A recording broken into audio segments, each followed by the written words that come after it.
میرا اللہ فرماتا ہے اے میرے بندے، ماہ رمضان میں ہم نے جنت کے تمام دروازے کھول کر اور جہنم کے تمام دروازے بند کر کے ہم نے تمہیں ایک ماحول عطا کیا ہے۔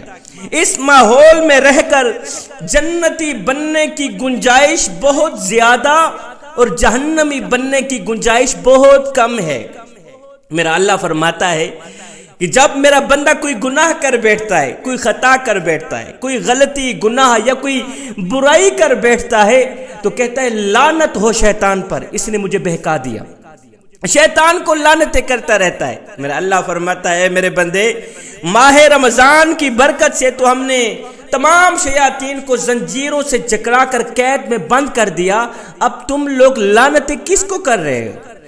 فرمایا ماہ رمضان میں ہم اپنے بندوں پر اتنا کرم کرتے ہیں، اتنی رحمت فرماتے ہیں کہ تمام شیاطین کو جو ہمارے بندوں کو بہکاتے ہیں، نیکیاں نہیں کرنے دیتے، نماز نہیں پڑھنے دیتے، حق سچ نہیں بولنے دیتے، فرمایا ہم تمام شیاطین کو جکڑا کر قید میں بند کر دیتے ہیں کہ یہ میرے بندوں کو میری رحمت سے جدا ہرگز نہ کرے۔ اب جو بات میں کہنے والا ہوں وہ یہ ہے، باہر کے تمام شیاطین تو بند کر دیے گئے، قید میں بند کر دیے گئے، اب تمہارے اندر کا یہ جو شیطان بیٹھا ہوا ہے جسے نفس کہا جاتا ہے، اس نفس کو کنٹرول تم نے خود ہی کرنا ہے، اس نفس کو قابو تم نے خود ہی کرنا ہے۔ اب اس نفس کے کنٹرول ہونے کی، قابو میں رکھنے کی بھی ایک دوا ہے۔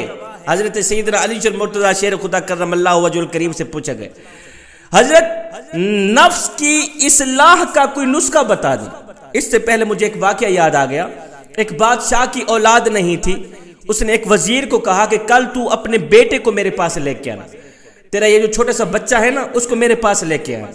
دوسرے دن وزیر اپنے بچے کو بادشاہ کے پاس لے کے گیا، بادشاہ پورا دن اس کے ساتھ پیار کرتا رہا، بچہ تھا بڑا ہی خوبصورت، بادشاہ خود بے اولاد تھا، اس کی اولاد نہیں تھی، بادشاہ پورا دن وزیر کے بچے کے ساتھ کھیلتا رہا، پیار کرتا رہا۔ جب شام ہوئی تو بادشاہ نے کہا وزیر میاں تو نے اس بچے کو رونے نہیں دینا، آج کے بعد اس بچے کو روتا میں نہ دیکھوں، اس بچے کو رونے نہیں دینا۔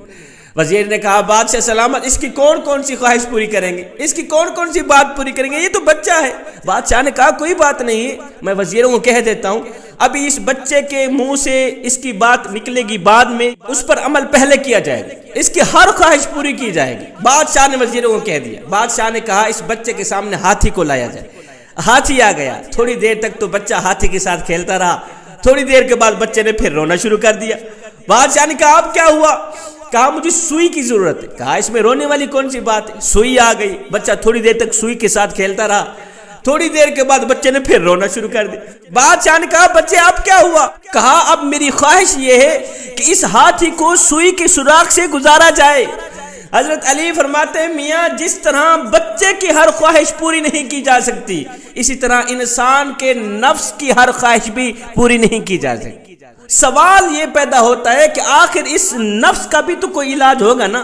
حضرت سیدنا علی المرتضیٰ شیر خدا کرم اللہ وجہ الکریم سے پوچھا گیا، حضرت انسان کے نفس کی اصلاح کا کوئی نسخہ بتا دیں، نفس کی اصلاح کے لیے کوئی نسخہ بتا دیں، کوئی حل بتا دیں۔ اب حضرت سیدنا علی المرتضیٰ شیر خدا کرم اللہ وجہ الکریم نے جو نسخہ بتایا، جو جواب دیا، دل کے کانوں سے سننے والا جواب، حضرت علی نے فرمایا میاں رمضان المبارک میں اللہ کی رضا کے لیے صبح سے شام تک روزہ رکھنا، سحری سے افطاری تک روزہ رکھنا، پھر رات کو قیام کرنا، تراویح پڑھنا، تراویح کے دوران قرآن مجید کی تلاوت سننا، تین عمل ایسے ہیں جو انسان کی نفس کی اصلاح کرتے ہیں۔ وہ تین عمل کون کون سے ہیں؟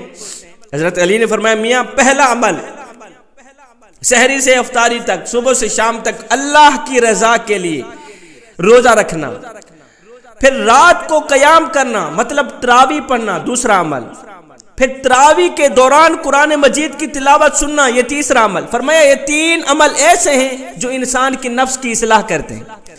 ان تین اعمال کے علاوہ کوئی چیز ایسی نہیں ہے رمضان میں جو انسان کے نفس کی اصلاح کر سکے۔ تین کام، تین چیزیں، صبح سے لے کر شام تک اللہ کی رضا کے لیے روزہ رکھنا، رات کو قیام کرنا، قیام کے دوران قرآن مجید کی تلاوت سننا، یہ تین کام ایسے ہیں جو انسان کے نفس کی اصلاح کرتے ہیں۔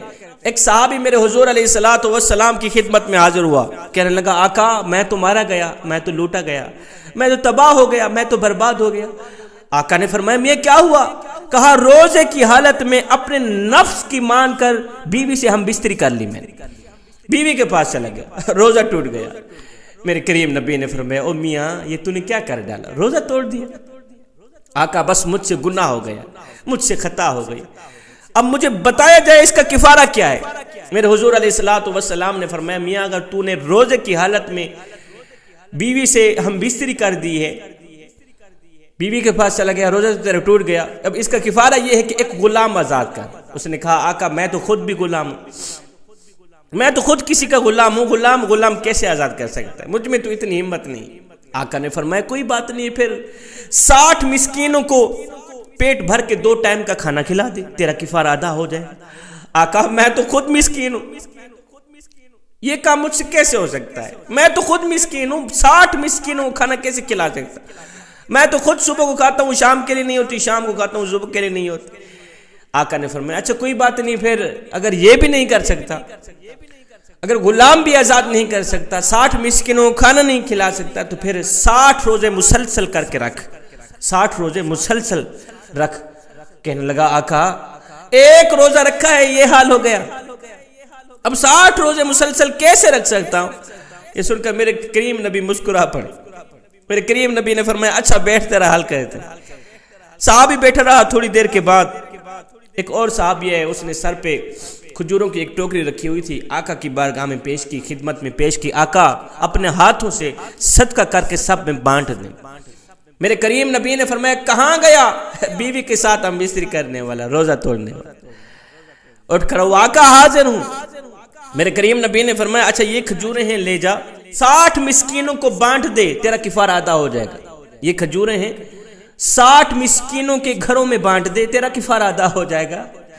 اس نے ہاتھ جوڑے، عرض کی آقا پورے مدینے میں دیکھ لیں، آقا پورے مدینے میں نظر مبارک دوڑا کے دیکھ لیں، مجھ سے بڑا کوئی مسکین نہیں ہے۔ میرے کریم نبی مسکرائے، میرے کریم نبی مسکرا کر فرمانے لگے، فرمایا صحابی اچھا یہ کھجوریں لے جا، خود بھی کھا، اپنے بچوں کو بھی کھلا، اپنی فیملی کو کھلا، تیرا کفارہ ادا ہو جائے۔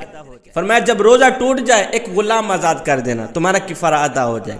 اگر غلام آزاد نہیں کر سکتے 60 مسکینوں کو 2 ٹائم کا پیٹ بھر کے کھانا کھلا دینا، تمہارا کفارہ ادا ہو جائے۔